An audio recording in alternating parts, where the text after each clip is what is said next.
নিয়ে নিলাম রান্নার জন্য পুঁই শাক। তো ভাবলাম আজকে মাছ দিয়ে ভাইঙা তারপরে পুঁই শাক রান্না করি।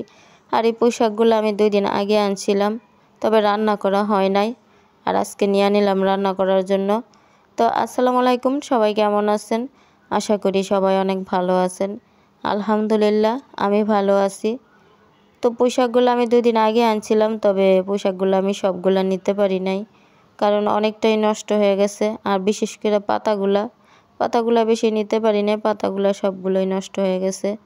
আর পুঁই শাকের সাথে যদি পাতাটা না থাকে তাহলে মানে খাইতে তেমন একটা ভালো লাগে না। তারপর আমি যতটুকু পারছি ততটুকু নিয়েছি, নিয়ে তারপরে রান্না করার জন্য নিলাম। আর এখানে আমি মাছ দিয়ে ভাইঙা তারপরে রান্না করবো।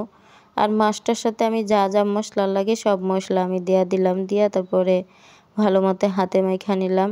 আর আমি মাছ দিয়া সবসময় শাকের তরকারি রান্না করলে তাহলে এভাবে হাতে মাইখা মাছটারে তারপরে রান্না করি। তো কে কীভাবে রান্না করেন কমেন্ট করে জানায়েন। আমি এভাবে রান্না করি মাছ দিয়ে ভাইঙা, কারণ এভাবে শাক দিয়া তরকারিটা রান্না করলে খাইতে অনেক ভালো হয় হাতে মাইখা। সাথে আমি 2টা আলু দিছি, কারণ এই পুঁই শাকের সাথে 2টা আলু যদি দেওয়া হয় তাহলে তরকারিটা আরও ভালো হয়। আর সাথে শুধু আমি পুঁই শাকের তরকারিটা রান্না করবো না, সাথে আমি ডাল রান্না করবো। আজকে একদম সিম্পলের মধ্যে রান্না নিছি। মাঝে মধ্যে মানে এই সিম্পলের খাবারটাই কিন্তু খাইতে অনেক ভালো লাগে। আমি সাথে ডাল রান্না করবো আর আলুর ভর্তা বানাবো। আর এখানে আমি মাছটার সাথে আমি পুঁই শাকটা দিয়ে একটু ভালো মধ্যে কষায় নিতেছি। তো কষায় নিয়ে তারপরে ঝোল দিয়ে দেবো।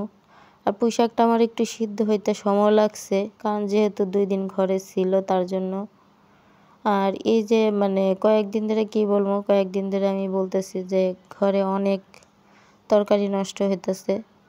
আর অপচয় করাটাও ঠিক না, তারপরে কি করবো, একদমই খাওয়া হয় না। আর এখানে আমি পুঁই শাকটা ঝোল দিয়ে দিছি, ঝোল দিয়ে তারপরে অনেকক্ষণ পর্যন্ত জাল করে নিয়েছি। আর দেখতে যেমন সুন্দর হয়েছে, 2 দিন ঘরে থাকছে তারপরেও কিন্তু খাইতে তরকারিটা অনেক ভালো হয়েছে। আমি ভাবছিলাম মনে হয় হয়তো বা ভালো লাগবো না, কারণ 2 দিন যেহেতু রইছে তার জন্য মনে হয় শাকটা ভালো লাগবে না। না, রান্না করার পরে একটু সিদ্ধ হইতে সময় লাগছে, তারপরেও কিন্তু খাইতে অনেক ভালো হয়েছে। আর এখানে আমি ডালটারে সিদ্ধ করে নিলাম, সিদ্ধ করে নিয়ে তারপরে এখন আমি বাগার দিয়ে নেবো। আর আরেক পাশে আমি কুকারের মধ্যে আলু সিদ্ধ করে নিতেছি, কারণ আমি ভর্তা বানাবো। আর ডালের সাথে যদি আলুর ভর্তা হয় তাহলে খাবারটা কিন্তু একদম জমে যায়, কারণ অনেক ভালো লাগে ডালের সাথে আলু ভর্তাটা। আর ডালের সাথে আলু ভর্তাটা কে কে পছন্দ করেন কমেন্ট করে জানায়েন। আমি তেমন একটা ডাল পছন্দ করি না, তারপরে যদি মসুরের ডালের সাথে যদি এরকম আলুর ভর্তা হয় তাহলে তো কোনো কথাই নেই, তাইলে আবার খাইতে ভালো লাগে। আর এখানে ডাল রান্না করার জন্য, ডাল রান্না করতে কিন্তু এত কিছু লাগে না, ডাল কিন্তু যে কেউ রান্না করতে পারে। আর একদম অল্প কিছু দিয়েই কিন্তু ডালটা রান্না করা যায়। আর এখানে আমি ডালটা বাগার দিয়ে নিলাম। ডালের মজাই কিন্তু বাগার ছাড়া কিন্তু ডালের মজা একদমই লাগে না।